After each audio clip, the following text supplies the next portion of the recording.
You are Locked On Kentucky, your daily podcast on the Kentucky Wildcats, part of the Locked On Podcast Network, your team every day.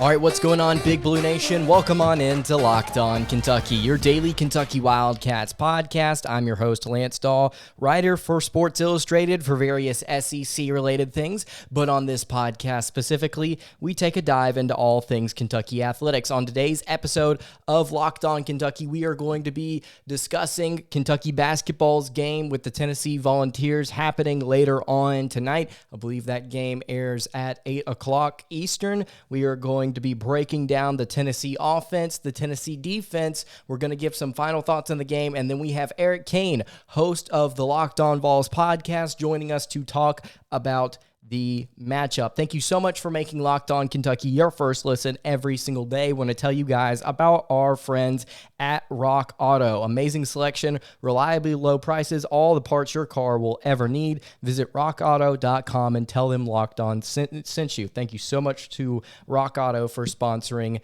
this episode. All right, so let's go ahead and get into it. The Tennessee Volunteers offense. So whenever we faced off against Tennessee last go around, Tennessee scored 79 points, but that was large due in part to the fact that Kentucky was blowing them out of the water offensively. Tennessee let up 107 points to the Wildcats, and I think the defensive intensity for Kentucky just started to wane as the game went on, because it's like, well, if we're scoring so much and we're blowing them out of the gym, why at any point would we really want to try on the defensive end? We're going to win this game one way or another. So the Tennessee offense was relatively efficient last game against the Wildcats. They are averaging 74.4 points per game, which is fifth in the SEC, and they've kind of picked it up as of late. Whenever we previewed these guys last time, we had Sean Vinzel of Hoops Insight to break down some of the numbers. Offensively, the Volunteers were not really efficient. In my opinion, it looked like Tennessee didn't necessarily have the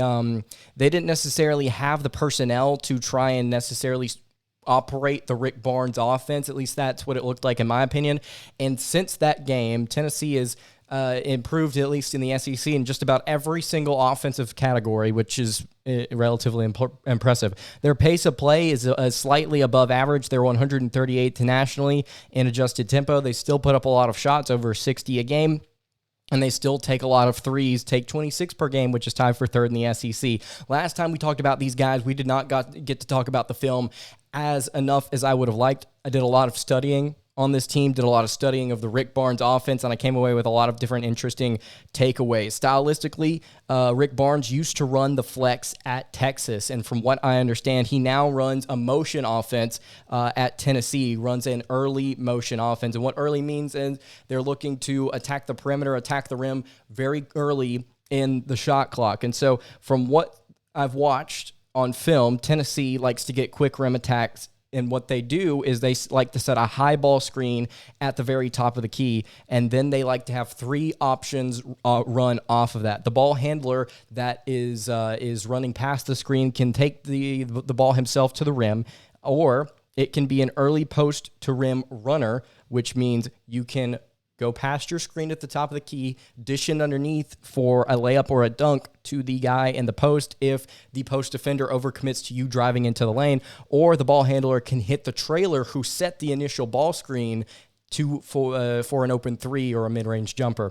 Those are the three things that you'll see you'll see Tennessee try and do early if they try to run some of their motion offense. There's also so many different things that Tennessee can do with their motion offense that I've seen on tape. There are several ball reversals out of that high screen. You can set into empty side reversals where the ball gets kicked into the wing after that high screen. Chemistry with your guys and shot selection is very important in the motion offense, and it seems like Tennessee in the past has certainly had that, and it didn't necessarily look like they had that this season, at least whenever I watched film on them a couple of weeks ago, or a few weeks ago, And now it looks like some of those guys are starting to gel. They lost a player to injury, and they've had to readjust their starting lineup, and it really seems like the guys that they have running this system now are more effective at running it, and they've got some guys coming off the bench that are playing very efficient and shooting the three ball well. We'll talk about them in just a little bit. You've got so many different things, again, that you can do with the motion offense. You can screen away, read and react with your motion. You can do different things off that high ball screen.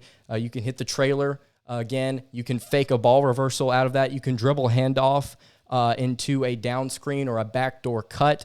And instead of hitting the trailer, the point guard can just simply push down into the screen and then kick it out for a three. Again, there are so many different things that you can do with this Rick Barnes early offense. And personally, I love the philosophy. After going and watching some of the film, I really like some of the stuff that he runs at Tennessee. And you distribute the basketball whenever you do this. Notice how I'm sitting there talking about how you can hit the trailer for three, how you can kick it out, how you can dish it. The point guard can do so many different things.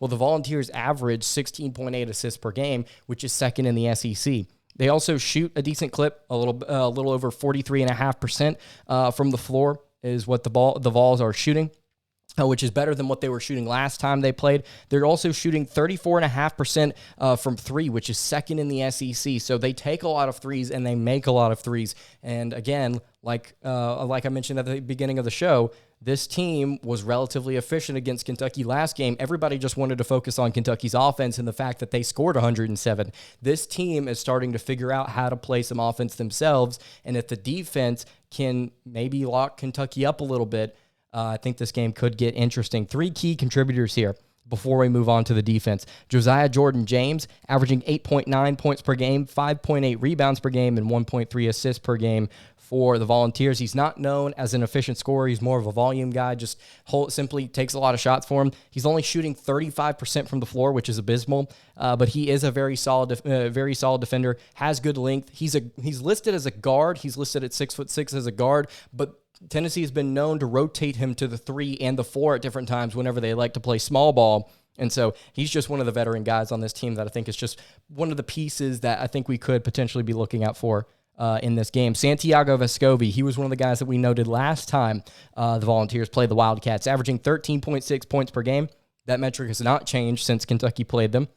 He's averaging 4.5 rebounds per game and 3.3 assists per game. Both of those metrics slightly underneath what he was averaging whenever he played the Wildcats just a few short weeks ago. He's still one of the leading scorers. He has put up 182 three-point attempts this season. He's left-handed, which may be something interesting to know. I just think it's kind of cool. And next closest player on the roster has 116 three-point attempts. So he's one of the leading scorers, knows how to distribute, knows how to get rebounds, and he has been putting up a lot of threes for the Volunteers this season.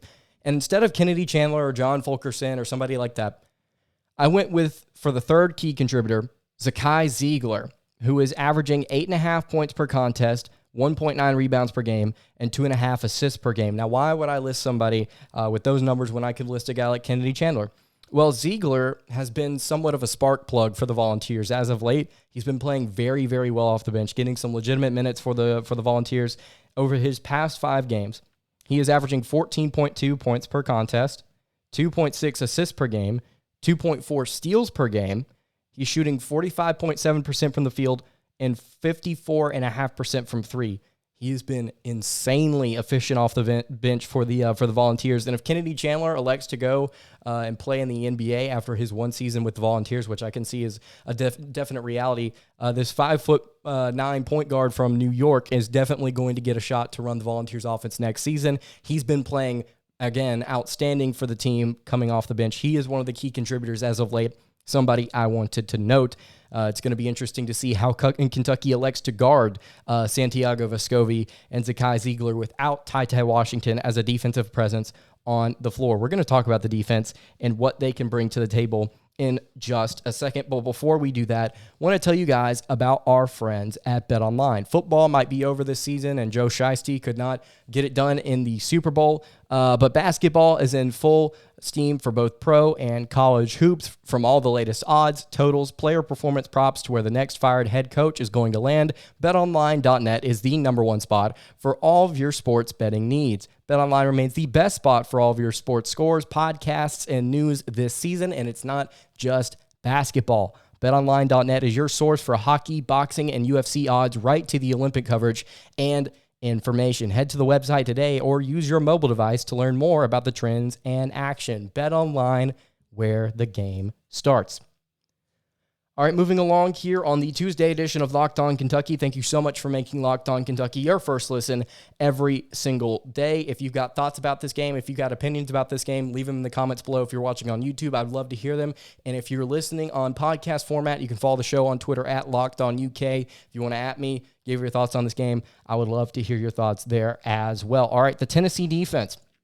One of the most efficient teams in the entire country on the defensive end. They gave up 107 points last time Kentucky played them. I'm going to talk about why I don't expect that to happen again. There's several reasons why. I'm going to talk about that in just a second. But first, just to go over some of the statistics here, 63.1 points allowed per game. Again, they gave up 107 to the Wildcats. Tennessee is 6th in defensive efficiency nationally, which is very, very good. They've not really dropped off since Kentucky played them. They were 2nd at the time in defensive efficiency in the country, but they've dropped a little bit, but they've not really fallen off. They're still a very good team efficiency-wise.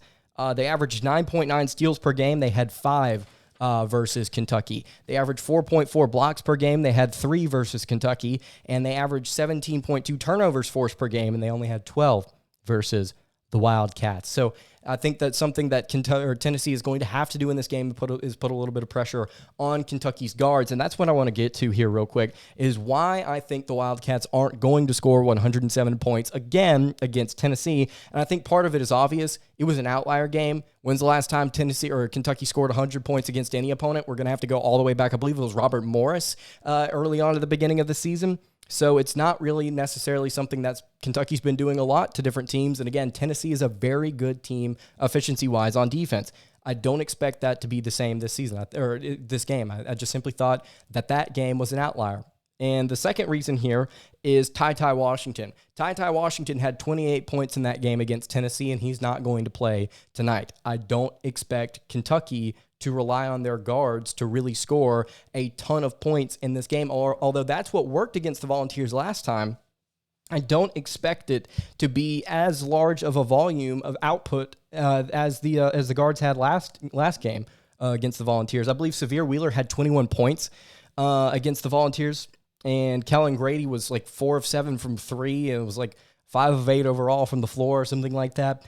Again, I just don't expect the guard play to be as efficient as it was last game. Part of that has to do with the fact that one of the guards is simply not going to be there. Ty Washington isn't playing. Some more metrics here. Something that I thought was interesting to note. So Tennessee gives up 41.7% field goal shooting percentages to opponents, and Kentucky shot almost 70% against the Volunteers. 33.1% is what opponents are shooting from 3 against Tennessee, and Kentucky shot 61% from 3.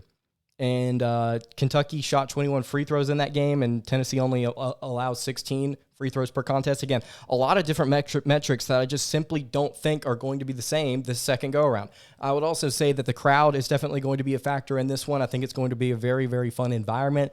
Going on the road is usually not fun in the SEC, so don't expect it to be a crazy offensive night from Kentucky. One of their best players is out, and I just don't think that it's going to be a high-scoring affair for the Wildcats. Also, something else I wanted to note is Oscar Tshiebwe, even though he's been incredibly efficient for Kentucky this season, he was not really a factor against the Volunteers last time they faced off. 9 points and 12 rebounds is what Tshiebwe had.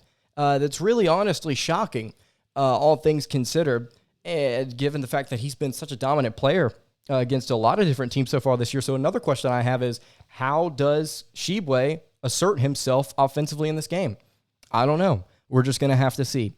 All right, we've got Eric Cain, host of Locked On Vols, a pre-recorded segment with him coming up in just a second. Going to talk about this game a little bit more in depth. But before we do that, I want to tell you guys about our friends at Rock Auto. With the ever-increasing numbers of makes and models, it's now impossible for your local chain auto parts store to stock all of the parts that you need. Why endure often pointless or seemingly intimidating questions and wait while the person behind the counter orders this parts on their computer, choosing the only brand their warehouse happens to carry? You yourself, in fact, have computers with access to rockauto.com at home and in your pocket. You can save time and money when using Rock Auto. Why choose to spend 30%, 50%, even 100% more for the same parts from a chain store or a car dealership when you can just use rockauto.com? Rock Auto is a family business serving do-it-yourselfers for over 20 years, and their prices are also reliably low for every single customer. Not only that, they have everything that you could ever need: brake parts, tail lamps, motor oil, and even new carpet. And you can go to rockauto.com right now and see all the parts available for your car or truck. You can write Locked On in their How Did You Hear About Us box so that they know that we sent you. Amazing selection, reliably low prices, all the parts your car will ever need. Visit rockauto.com today. All right, we've got Eric Cain, host of Locked On Vols, joining us for an interview, pre-recorded segment here, and that will do it for today's episode of Locked On Kentucky. Going to go ahead and tell you right now, you can follow the show on Twitter at Locked On UK. You can follow me on Twitter at @LanceDahl_, and you can follow the show on Instagram at Kentucky Podcast. Any questions, comments, concerns, leave them in the YouTube comments, leave them on the socials. Drop a final score prediction for this game. I want to hear what you guys have to think. Here is Eric Cain, host of Locked On Vols. Hey guys, thanks so much for making Locked On Vols your first listen each and every day, wherever you get your podcast, completely free, available on every single platform. And of course, Tennessee, a big time game coming up later tonight. I'm your host, Eric Cain, and now I want to bring on the host of Locked On Kentucky. His name is Lance Dawe. Lance, what's going on, man? Oh, not a whole lot. Just reminiscing about the time we dropped 107 points on you guys, but just nothing really other than that. Just having a good time, man. Guns blazing. The home crowd's really going to like that in the comment section. So,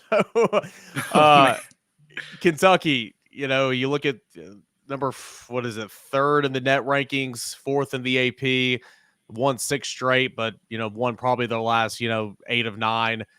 Probably, arguably the best team in the nation, arguably the best player in the country this year in Oscar Tshiebwe. What's going right with Kentucky right now? Well, I'll say probably the best thing that's happening for Kentucky right now is their defense. I would say that right now the Wildcats are playing really good defense, and they've been doing something that they had some issues with, I believe, early on in the season, getting back in transition and getting stops. They've not really allowed teams to run on them as of late, and I certainly think that has helped them in a lot of different contests. You saw in that Alabama game a little bit of a defensive affair. They got back in transition against the Crimson Tide. Alabama put up 33s against the Wildcats, and they only made 3 of them. So I think getting back in transition has been a point of emphasis for this team defensively, and I think that's helped them a lot. I would say, though, right off the bat, one of the things that's different about this matchup is that Ty Washington will not be playing. He got injured last game against Florida. He's not expected to return to this game against Tennessee, and I would say that's probably the thing that concerns me the most. If I'm going to come in here guns blazing, making jokes about 107 points being scored, look, I do not think Kentucky's going to score 107 points in this matchup for sure. Yeah, I was going to say Ty Washington, what's the latest at him? You kind of told us there. That's 28 points from the first matchup. Of course, he went off. What's Kentucky's plan to replace that type of production in the lineup tonight? Well, I think they're going to go and they're going to look to a veteran guy off the bench, Davian Mintz. Now, Mintz was a starter on last year's team, got a lot of playing time, got a lot of experience. He's a really good shooter. He's been playing really well as of late, very efficient coming off the bench, really knows his role well. I think Kentucky's going to have to ask him to step in and play a lot more minutes than he has been accustomed to playing this season. And look, Ty Washington got hurt against Auburn. Davian Mintz has already seen this situation this year. He knows how to play with these guys. He knows how to play with them well. I think putting him in the starting rotation and asking him to take a little more shots, to distribute the basketball a little bit more, I don't think it's going to be too much to ask from him. Now, is he going to score 28 points in replacement of Ty Washington as Washington did against Tennessee last game? I don't think so, but I definitely don't think Kentucky is going to suffer. And I'll also say this. Before Washington got hurt, and this is not a knock on Washington overall as a player, he had been in a little bit of a shooting slump. And so, honestly, I don't think that Mintz is going to hurt this team having to play more. Was it Severe Wheeler was a guy that was missing some time, came back, played against Tennessee that first time, about 9 points, 7.2 assists per game. That leads the SEC third in the country. It's a guy that's playing really, really well for Kentucky. Another guy that Tennessee's backcourt players are going to have to watch out for. Yeah, absolutely. Look, Tennessee really struggled with Kentucky's backcourt last time they played. I don't think Severe Wheeler is going to be a scorer in this game. In fact, he had missed 19 straight shots before knocking down his very first against Florida this past game. He's been on a little bit of a cold streak right now, but like you mentioned, a great distributor. He's also an underrated defender, in my opinion. And so I really question, Tennessee right now, they've got a couple different guards that are scoring and playing very well. How does Severe Wheeler guard a guy like Sakai Ziegler or Santiago Vescovi? I think it's going to be very interesting to see. But yeah, Severe Wheeler, the number one distributor for this team, and he's the guy between Washington himself that really knows how to push the pace in transition. That's something that the Volunteers are going to have to watch out for. Look at Kentucky this season, 5-3 in true road games, all right? And you got losses to Notre Dame are at Notre Dame, LSU, and Auburn, of course, but no one's going to hang your hat over losing to Auburn. But you do have wins against Kansas and Alabama on their home courts. How would you describe Kentucky on the road this season compared to Kentucky at home and Kentucky at a neutral site? I would say that they have been up and down, like you just mentioned, 5-3 in true road games. Look, early on in the season, this was a huge complaint of mine. Kentucky's strength of schedule in the non-conference slate was just incredibly weak. They didn't really play a lot of opponents that got them prepared for the SEC road, and that was just a huge complaint of mine. We saw that loss to Notre Dame. Notre Dame's actually not that bad of a team, it appears, but yeah, losses to LSU on the road, losses to Auburn. Look, whenever they go up against a very sound defensive team, they can struggle. We've already seen that at times this season. So they've been up, they've been down. I would say, though, based on the way that they've been playing as of late on the road, they've been very methodical, very patient at different times. They know when to pick up the pace. They know when to slow it down. This team, I think, is really starting to peak at the right time. So the way I would describe this team right now on the road is just simply methodical. Now, how they operate against one of the best defenses in the country in Tennessee, I think is going to be an interesting thing to see. Lance Dawe, Locked On Kentucky, joining the show, does a lot of work for us graphic-wise here on Locked On Vols as well. Make sure to give him a follow. That is his incorrect Twitter handle, I just realized, if you're watching on YouTube. Lance, what's your Twitter handle right now? My Twitter handle is Lance Dawe _, and I apologize because I initially was like Dawe Pound's cool, and then I'm like, well, I kind of want Lance, so I've kind of transitioned Twitter handles recently, so I apologize. See, it's not my fault. It's not my fault, but nonetheless, give him a follow on Twitter. Hey, Lance, I mean, you look at Kentucky. It's not like it was a bad defensive team the first go around, but I mean, Tennessee's been elite defensively all season long. Now, giving up 107 points to Kentucky's pretty much an outlier, but it looks like Kentucky's most improved asset of this basketball team, and something you picked on earlier, was its improved defensive play. I mean, how has this team kind of transformed from being okay defensively to being, I mean, right now sitting at 12th in Ken Palm's defensive efficiency rating on defense right now? Well, I think a couple of things have happened. First off, Oscar Tshiebwe has been the lone guy really to get defensive rebounds for this team. And I think what Kentucky started to do recently is they've been sending more guys to the glass. That's just simply been what's benefited them so far whenever they play defensively. And also, I think another thing that has been something that I complained about a little bit early on in the season and slowly started to get better as the season has gone on is just the aggression on defense. I think Kentucky plays with a lot more passion now. I think they play a lot more comfortably. And so I would just simply say the aggression on the glass and the aggression just staying in front of different players and really pressuring opponents' guards has probably been the thing that I've been the most pleased with, just actually putting out some legitimate effort on defense so far. Yeah, two more things for you, Lance. You mentioned Oscar Tshiebwe, obviously. I mean, leading the country in rebounds at 15.3. He's Kentucky's leading scorer, just a little over 16 points, coming off just a fantastic game against Florida over the weekend. You know, how good is he? And is he would he be your pick right now for the Player of the Year? Not only in the SEC, but in college basketball.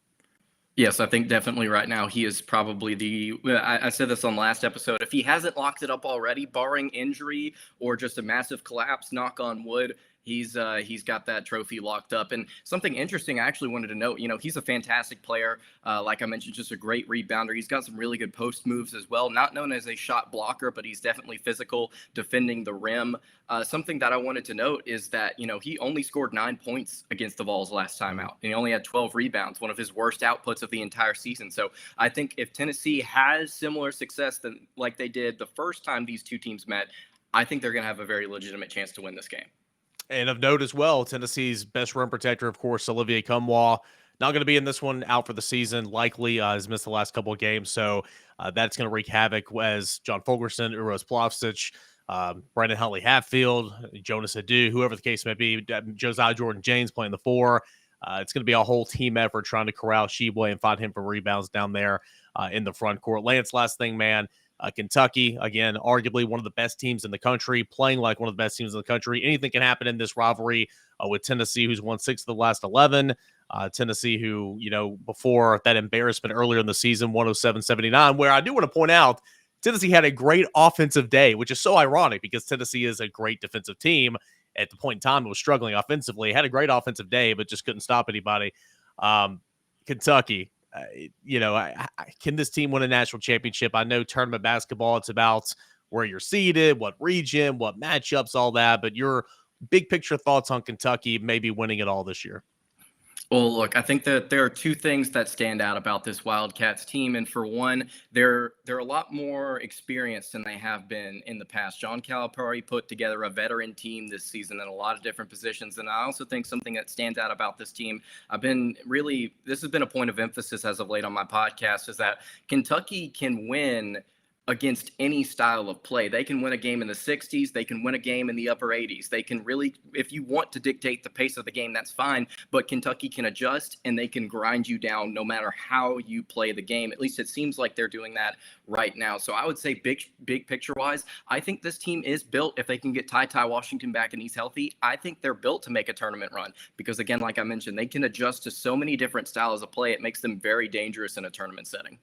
Yeah, crazy things have happened in this matchup. Crazy things happen at 9 o'clock Eastern Time tips inside Thompson-Boling Arena, a place where Tennessee has not lost all season long. Should be a really, really, really good game against Tennessee and Kentucky coming up later tonight. Lance, appreciate it, man. Do a great job, and we'll get you back on the show, okay? Yes, sir. Appreciate it.